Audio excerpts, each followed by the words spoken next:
এই যুবনেতাকে দেখেছো? এই যুবনেতা বলেছে হিন্দু মা বোনেদের ঘরের থেকে তুলে নিয়ে এসে 4 তারিখের পরে এই কথাটা বলেছিল। তো ওর অবস্থাটা এখন দেখো তোমরা ভিডিওতে।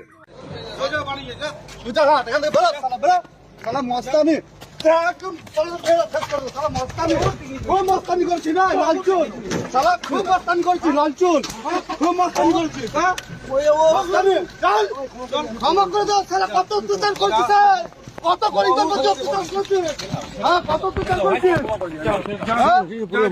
আর অত্যাচার করবে তো বাবার পার্টি না আর অত্যাচার করবে করবে গরিব মানুষের প্রতি অত্যাচার অনেক করে দিচ্ছে জয় বাংলা বল বল জয় বাংলা বল করবে গরিব মানুষের বল